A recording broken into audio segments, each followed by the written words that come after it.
নমস্কাৰ, মই নীলোৎপল শইকীয়া আপোনালোক সকলোকে পুনৰবাৰ স্বাগতম জনাইছোঁ মোৰ ইউটিউব চেনেলৰ অন্য এটা ভিডিঅ'ৰ মাজলৈ। আৰু আজি এই ভিডিঅ'টো আৰম্ভ কৰিব বিচাৰিছোঁ অসম পুলিচৰ ৰিজাল্টৰ ওপৰত। ৰিজাল্টটো কেতিয়া দিব, কাৰণ এতিয়া হাতত একেবাৰে সময় নাই। আজি 25 তাৰিখ, কালিলৈ যদি ভিডিঅ'টো চাই 26 তাৰিখ, হাতত খুব কম সময় আছে। এদিনৰ আগত ৰিজাল্ট দিম বুলি কৈছিলে, সেই হিচাপত চাবলৈ গ'লে 9 তাৰিখে ৰিজাল্ট ডেট পৰিব। আকৌ কৈছিলে আমি ৰিজাল্টটো এনেকৈ দিম বা গোটেইখিনি ৰিজাল্টটো আমি এইটো হিচাপত দিম 4-5 দিনমানৰ আগত ৰিজাল্টটো দিম। গতিকে আমাৰ এতিয়া ৰিজাল্টটো কেতিয়া দিব সেইটো ফিক্স ডেট নাই। ৰিজাল্ট কেতিয়া দিব ফিক্স ডেট একোৱেই নাই পোৱা। কিন্তু এপইণ্টমেণ্ট 10 অক্টোবৰত দিব বুলিও সেইটো ফিক্স ডেট নহয়, অক্টোবৰ মাহত দিব বুলি আজি কিছুদিনমানৰ পূৰ্বে আমাৰ মুখ্যমন্ত্ৰীয়ে তেখেতৰ CMO যি অফিচিয়েল পেজ বা চৰকাৰী যি গভৰ্ণমেণ্টৰ পেজ আছে তাত তেওঁ নিজাববীয়াকৈ কৈছিল যে অক্টোবৰ মাহতে আমি বাকী থকা আমি যিখিনি আমি ৰিক্ৰুটমেণ্ট কৰিলোঁ সেইখিনি এপইণ্টমেণ্ট দিব, অক্টোবৰ মাহতে দিব এপইণ্টমেণ্ট, সেইটো চিয়'ৰ। কিন্তু ৰিজাল্টটো কেতিয়া দিব, ৰিজাল্টৰ ডেট এতিয়ালৈকে নাই। আজি ছেপ্টেম্বৰ মাহটো প্ৰায় যাওঁৱেই হ'লহি। এতিয়া মই কৈছোঁৱে যে ৰিজাল্টটো আমি এনেকুৱা এইটো হিচাপত দিম 4-5 দিনমানৰ আগত দিম। সেইটো হিচাপত ক'বলৈ গ'লে আমি অক্টোবৰ 5 বা 6 তাৰিখ মানে ৰিজাল্টটো পোৱাৰ সম্ভাৱনা আছে। আৰু এদিনৰ আগত ৰিজাল্ট দিম বুলি যদি ক'বলৈ তেওঁৰ মতে যদি কথাখিনি কওঁ তেনেহ'লে 9 তাৰিখে ৰিজাল্টটো দিব। কিন্তু এতিয়া আমি মোৰ হিচাপত জানিব বিচাৰিছোঁ, কিন্তু অফিচিয়েল ডেট একো নাই, অফিচিয়েলিভাৱে তেওঁ কোৱাও নাই, এনাউন্সমেণ্ট কৰা নাই। আৰু বৰ্তমান পৰিস্থিতি এনেকুৱা মানে ৰিজাল্টক লৈ এতিয়া মুখ্যমন্ত্ৰী মহোদয়ক সুধিব নোৱাৰি এইবোৰ কথা, কাৰণ এইবোৰ কথা একেবাৰে সোধাটো অসম্ভৱ। কাৰণ গম পাইছে দেশৰ পৰিস্থিতি কেনেকুৱা, আমাৰ হিয়াৰ কলিজাকনি নাইকিয়া হৈ গ'ল, জুবিন দাই নাইকিয়া হৈ গ'ল।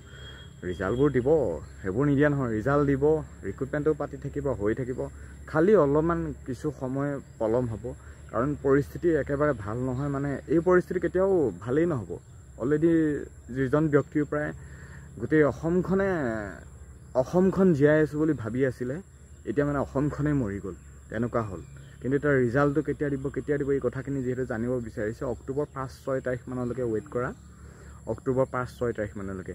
কিন্তু আমি অফিচিয়েল নটিফিকেশ্যনৰ কথা যদি ক'বলৈ যাওঁ, অক্টোবৰ সেই ফাৰ্ষ্ট উইকমানলৈকে ৱেইট কৰিব লাগিব। সেই 5-6 তাৰিখমানৰ আগলৈকে ৱেইট কৰি থাকিব লাগিব। হাতত আৰু কম মানে এসপ্তাহ ধৈৰ্য ধৰা, এসপ্তাহমান ধৈৰ্য ধৰা।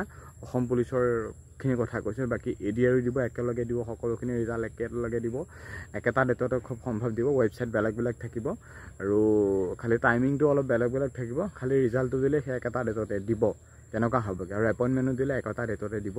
কিন্তু ৰিজাল্টটো কেতিয়া দিব মানে তোমালোকে এসপ্তাহমান আৰু ৱেইট কৰা, এসপ্তাহমান ৱেইট কৰা। তেওঁ মুখ্যমন্ত্ৰী মহোদয় নিশ্চয় কেবিনেটত আকৌ কেবিনেট বা বৈঠক বহিব ৰিজাল্টৰ সন্দৰ্ভত, ৰিজাল্টৰ ডেটৰ সন্দৰ্ভত। এইখিনি সন্দৰ্ভত নিশ্চয় তেওঁ বৈঠক হ'ব, তাত সিদ্ধান্তসমূহ লোৱা হ'ব। ৰিজাল্ট কেতিয়া দিব, এপইণ্টমেণ্ট কেতিয়া হ'ব, নতুনকৈ আকৌ বৈঠক বহিব, নতুনকৈ ডেট আকৌ নিশ্চয় আহিব।